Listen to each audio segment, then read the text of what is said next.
Bonjour, bienvenue pour cette nouvelle vidéo. Alors avant de commencer, j'ai bien mouillé ma toile avec de l'eau pour que ma peinture reste assez fluide. Et pour commencer, je fais une sous-couche avec un gris clair de façon à ce qu'on ne voit plus le blanc de la toile.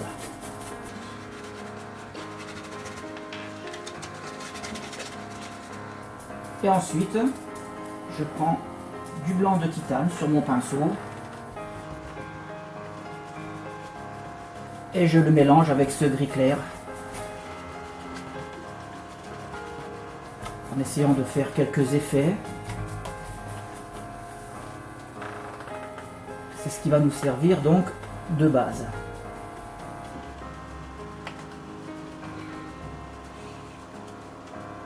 Et je laisse sécher donc cette première sous-couche. Voilà, notre sous-couche est sèche. Elle va nous servir à limiter la transparence des couches qui vont venir par-dessus. Mettre une sous-couche colorée permet de limiter cette transparence de la peinture au séchage. Alors maintenant, avec un pinceau plat, je reprends du gris clair et je vais venir poser déjà une première colline dans l'arrière-plan.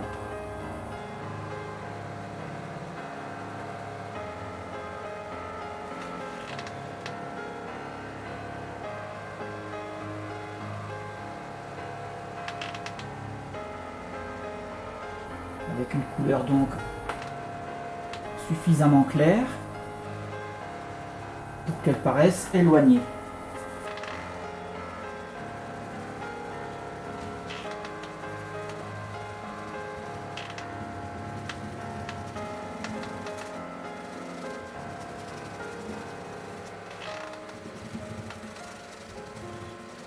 Donc j'hésite pas à la descendre assez bas.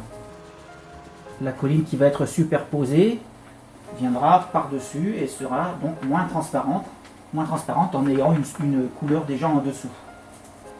Et ensuite, dans le frais, je prends un peu de blanc sur mon pinceau et je viens essayer d'ajouter quelques effets de lumière sur ma colline.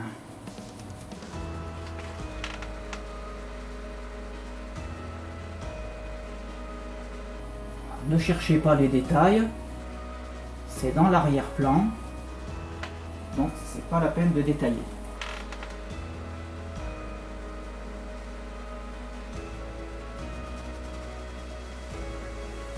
Voilà, on laisse sécher et quand ça sera sec, on va essayer d'y ajouter un petit effet atmosphérique avec du blanc de zinc en y ajoutant un petit effet de brume. Voilà, ma première colline est sèche. Donc je vais utiliser du blanc de zinc qui, je vous le rappelle, si vous êtes un habitué de mes vidéos, vous le savez déjà, mais le blanc de zinc au séchage devient transparent. Il est très pratique pour les effets atmosphériques. Dans mon blanc de zinc, j'ajoute une pointe de mon gris clair et je viens frotter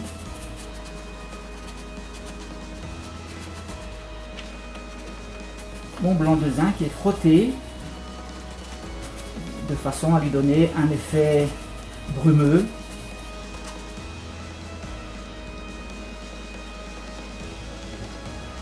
Je pars du bas et je le tire vers le haut de ma colline.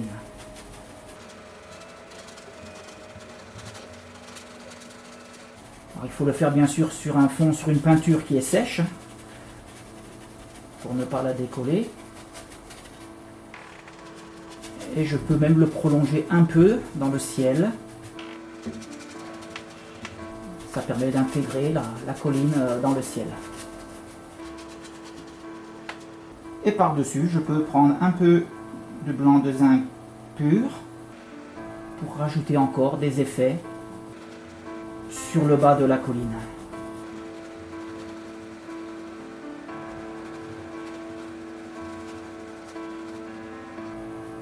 Je fonce un peu mon gris clair avec une petite pointe de gris foncé, de façon à avoir un gris légèrement plus foncé que le précédent. Et je viens poser une seconde colline.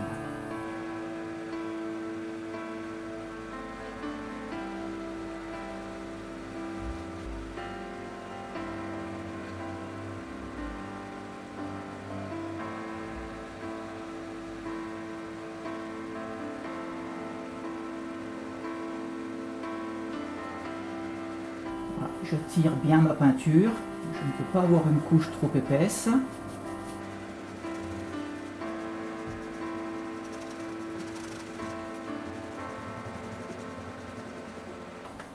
Et de la même façon que sur la première colline, je reprends du blanc. Et en partant du bas, je viens donner des effets à cette colline.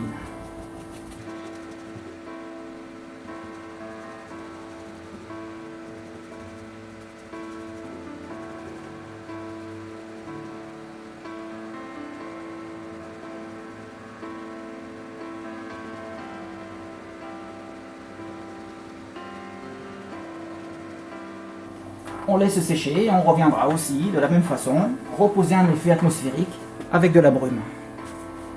Je reprends ensuite de mon mélange de blanc de zinc avec la petite pointe de gris clair et je pose donc de la brume en partant du bas.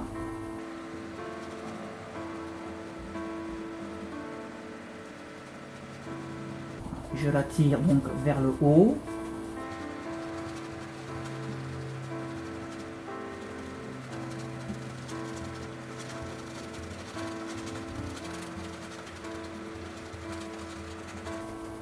Et en séchant, ça va ajouter de jolis effets de transparence. Je prends ensuite du blanc de zinc pur, que je pose de la même façon déjà sur le bas.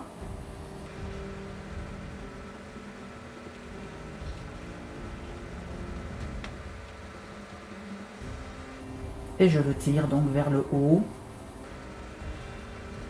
J'essaye d'espacer un peu les touches. Et au séchage, on aura un joli effet brumeux sur notre arrière-plan.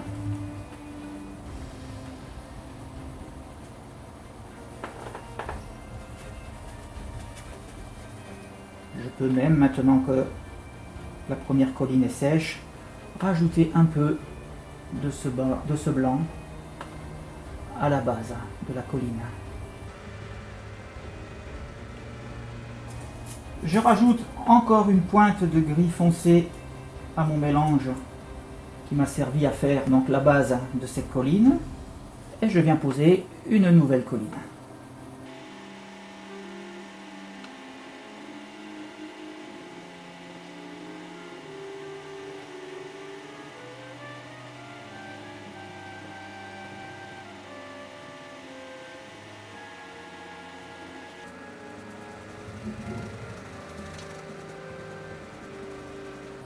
Je peux même commencer à ajouter quelques petits détails sur le sommet de cette colline.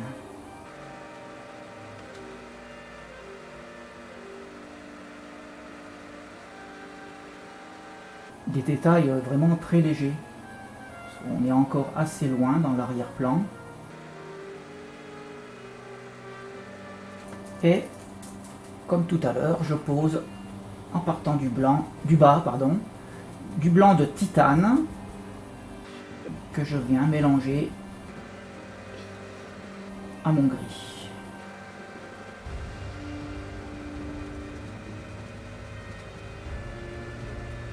J'apporte quelques effets de lumière.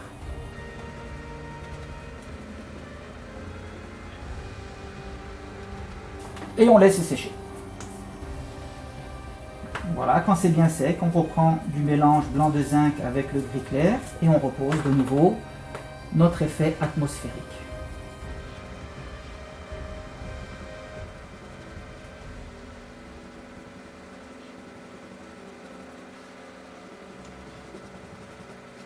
Et je le tire vers le haut.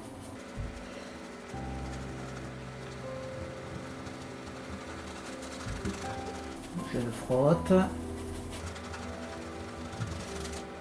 Et par-dessus, donc, je reprends du blanc de zinc pur.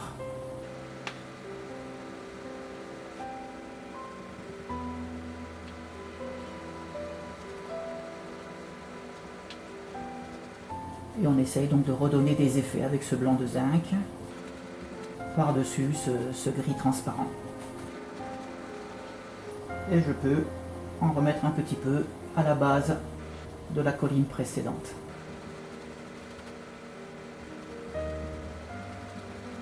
Alors si on n'a pas de blanc de zinc, on peut le faire avec du blanc de titane, mais il faut en mettre vraiment très peu sur le pinceau et le frotter et le tirer tout de suite avant qu'il ne sèche. Parce que le blanc de titane, lui, est un peu plus opaque que le blanc de zinc. Donc il faut y aller avec parcimonie, délicatement et à petites touches.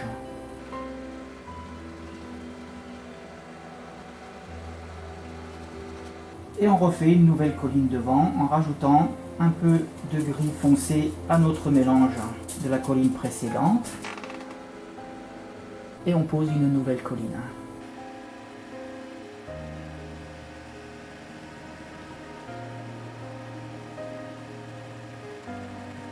On peut y ajouter quelques petits détails.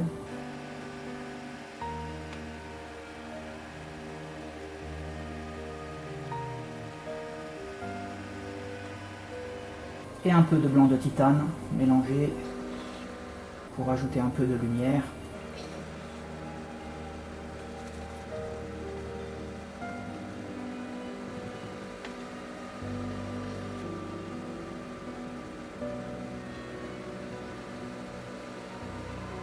Voilà, on laisse sécher et on reviendra pour l'effet atmosphérique.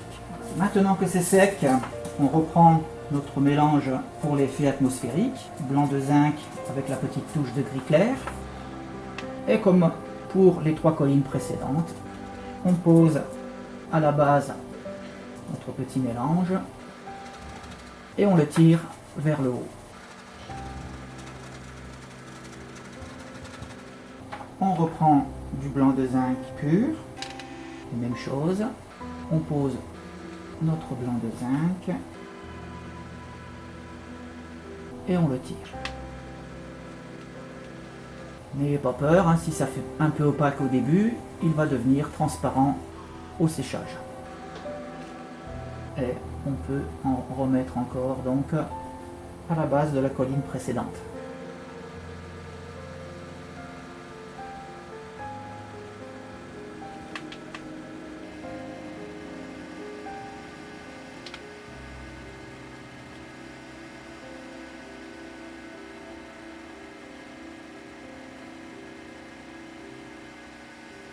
Ensuite, j'ajoute encore du gris foncé à mon mélange donc, qui me sert de base pour les collines. Mais en plus maintenant, j'y ajoute de la terre d'ombre naturelle pour commencer à donner à mon gris une légère teinte un peu plus verte.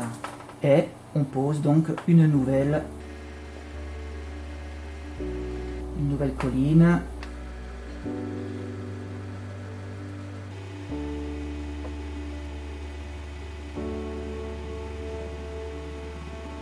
Et on commence à ajouter des détails, peut-être déjà maintenant un peu plus précis.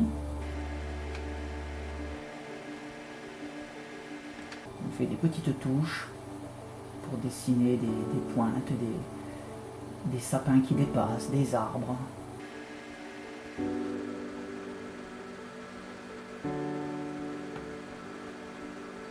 Amusez-vous à donner des petits coups de pinceau en zigzagant, simuler les arbres.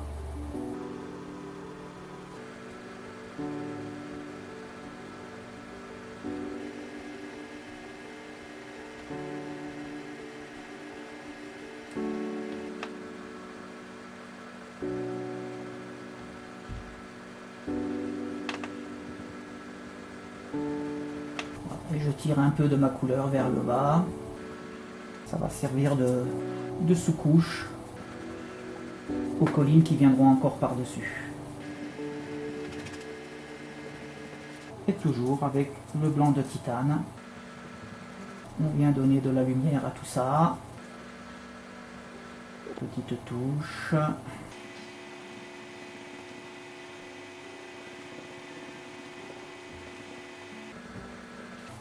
Allez, on laisse sécher et on revient après pour notre effet atmosphérique. Voilà, maintenant que c'est sec, on revient pour notre effet atmosphérique. Donc on pose notre mélange blanc de zinc et gris clair à la base. Et on le tire vers le haut. Ne vous affolez pas si c'est un peu opaque, ça va devenir transparent. en séchant. Et on reprend du blanc de zinc pur. On va laisser un peu sécher ici, donc en attendant on va en mettre sur les collines précédentes. Toujours pour apporter de la transparence et de la lumière. Et cet effet atmosphérique.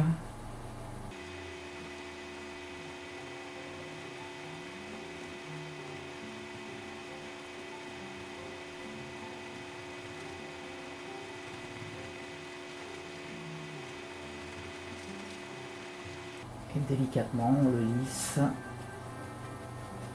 pour ne pas avoir de surépaisseur non plus. Donc ça reste vaporeux.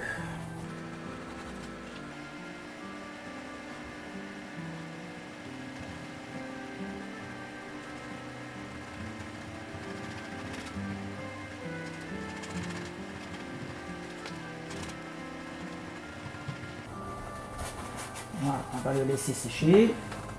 Je rajoute de l'ombre naturelle à mon mélange qui me sert pour la base des collines.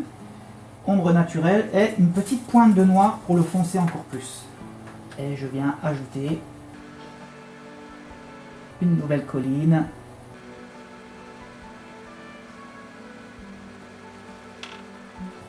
Et les détails. Toujours de la même façon. On peut même tracer un trait. Et ajouter nos petits zigzags.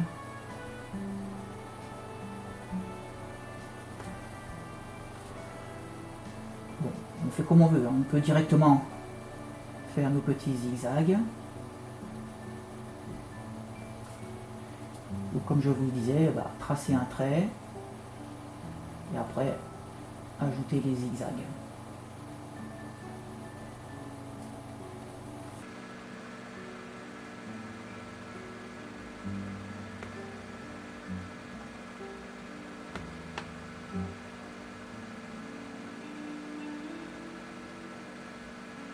Voilà, et on peut espacer plus ou moins nos zigzags.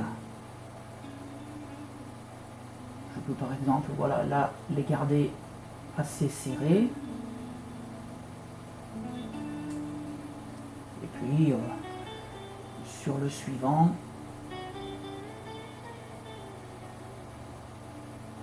les espacer un peu plus.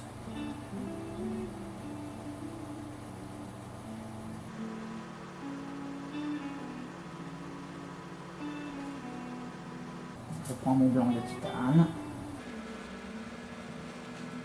et j'ajoute quelques effets de lumière, tout en pensant que plus je me rapproche et plus je dois être foncé quand même. Chaque couche doit être un peu plus foncée que la précédente.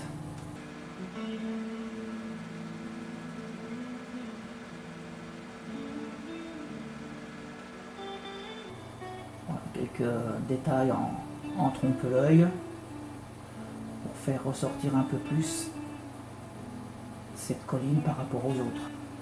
Un peu sur le même principe, je trace un trait et j'ajoute mes zigzags.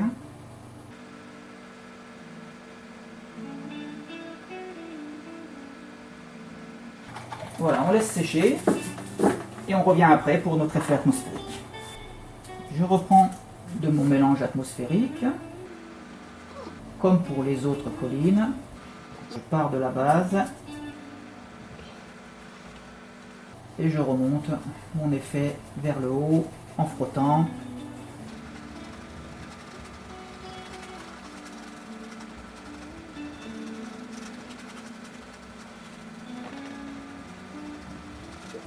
Voilà, j'incorpore cette colline dans mon décor.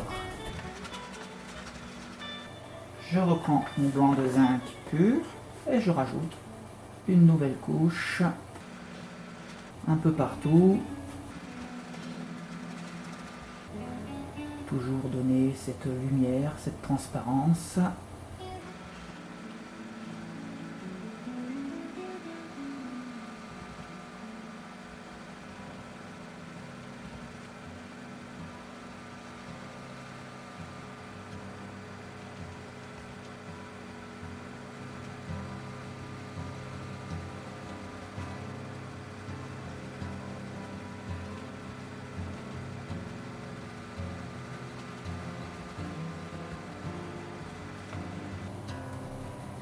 Je rajoute une petite pointe de noir à mon mélange de base et on rajoute de nouveau une rangée d'arbres.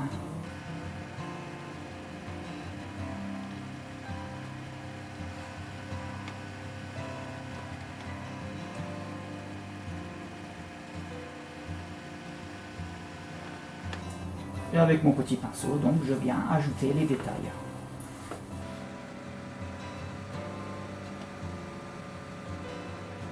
Toujours de la même façon, des petits zigzags pour simuler les arbres, directement ou en traçant un petit trait.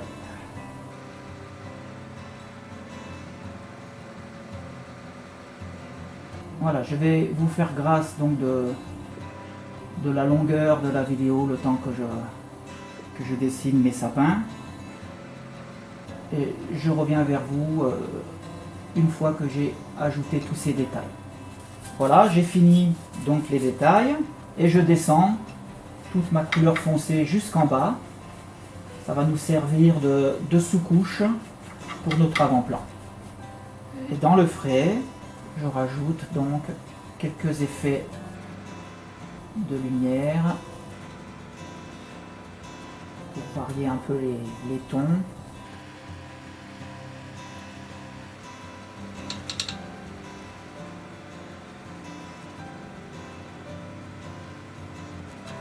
Voilà, on va laisser sécher et on reviendra pour ajouter donc l'effet atmosphérique dès que ça sera sec.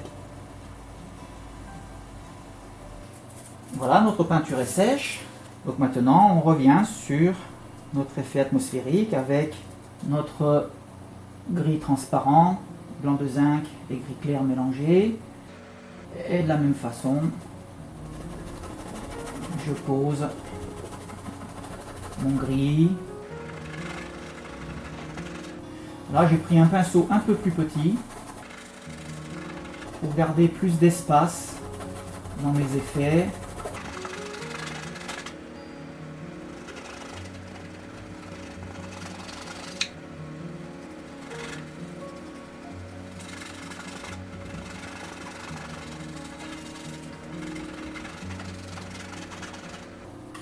Et ensuite, donc un peu de blanc de zinc pur pour redonner un peu de lumière ici et là.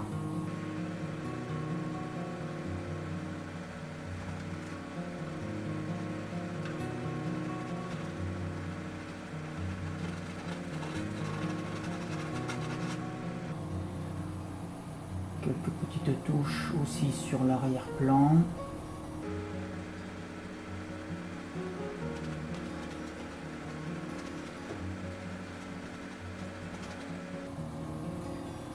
Et pour finir, donc quelques petites touches sur ce qui va être pratiquement notre avant-plan.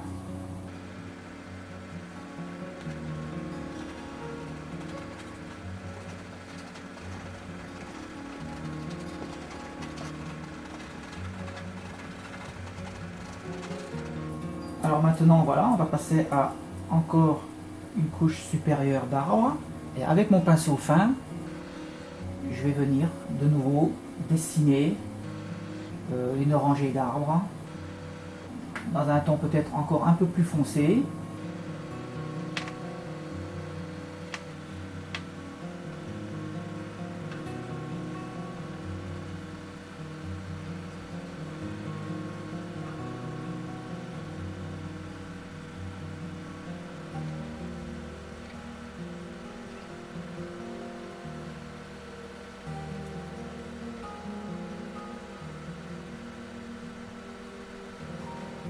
Ensuite, je descends un peu d'ombre.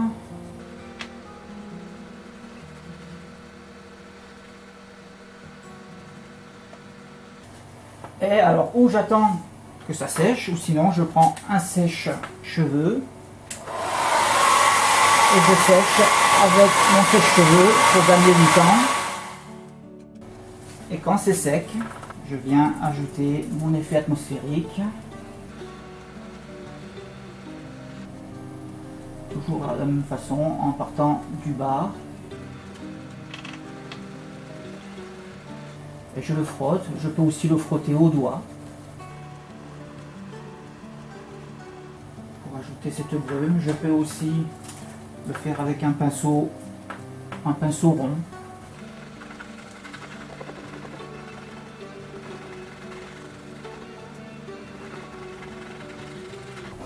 Et j'ajoute mon brouillard, ma brume à volonté.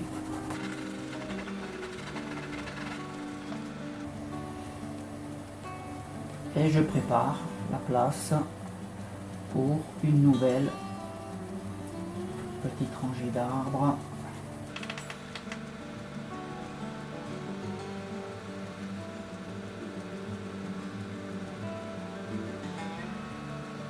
Là, j'alterne des petits blocs de façon à superposer mes arbres qui se rapprochent de l'avant-plan.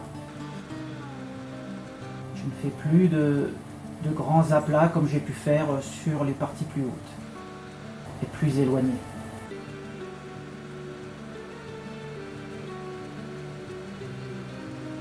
Et de la même façon, je sèche avec mon sèche-cheveux. J'ajoute mon effet atmosphérique, toujours en partant du bas.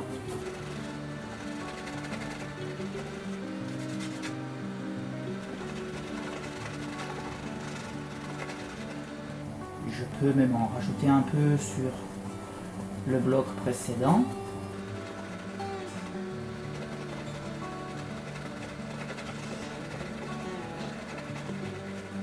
Et je continue à poser mes blocs comme ça, en les superposant. Et je vous retrouverai tout à l'heure quand j'en aurai déjà posé quelques-uns. Voilà, j'ai décidé déjà quelques blocs. J'en fais un autre par ici.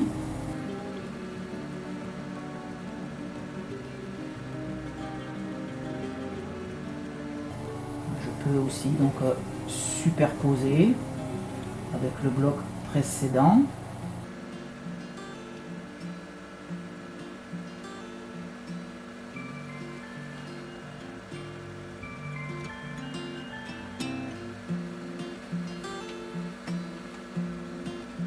Dans mon bloc précédent, là, je peux aussi en rajouter quelques-uns.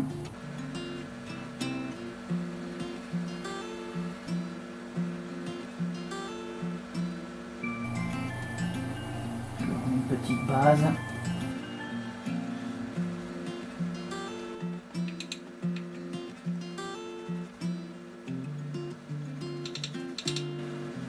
Et de la même façon, je couvre jusqu'en bas et je sèche. Voilà, c'est sec.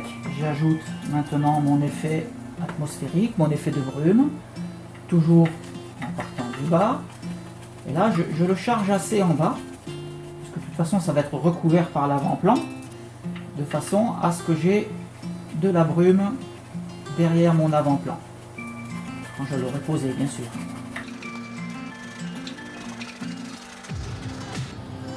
Et mon atmosphère doit rester brumeuse.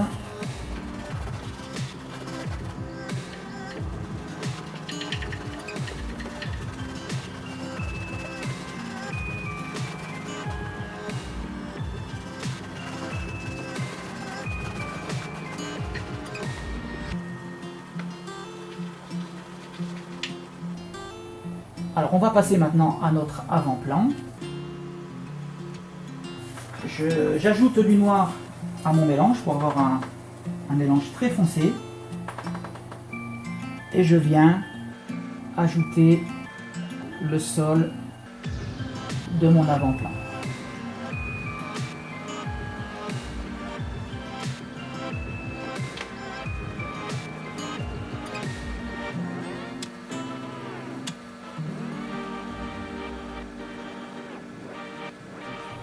Je reprends ensuite mon pinceau fin et je viens ajouter des arbres.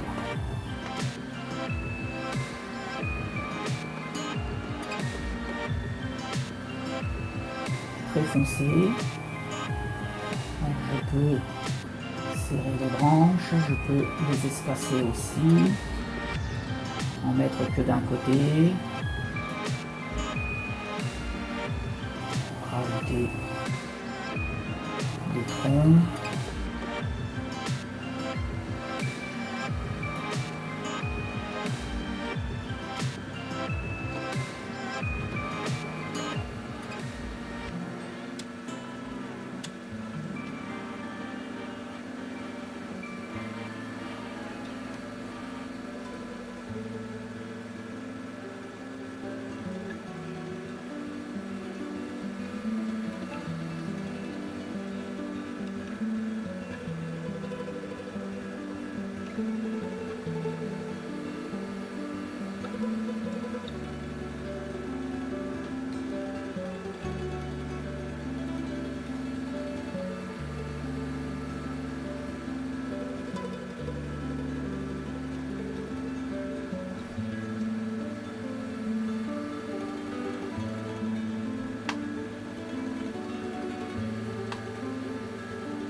Donc l'avant-plan est pratiquement terminé. On peut juste, si on veut, ajouter quelques petites touches d'ombre naturelle pour réchauffer un peu.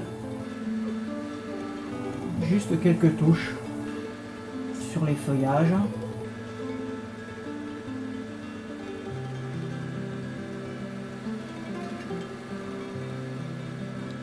Ça va sécher de toute façon assez foncé et ça ne va pas nuire à notre contraste.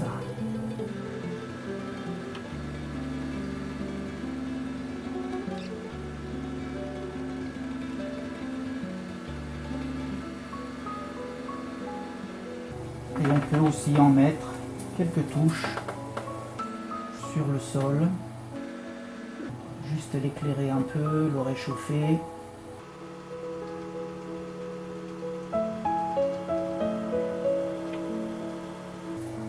Voilà, notre tableau est terminé. Merci d'avoir regardé cette vidéo. J'espère que cela vous a plu et je vous donne rendez-vous pour un prochain tableau.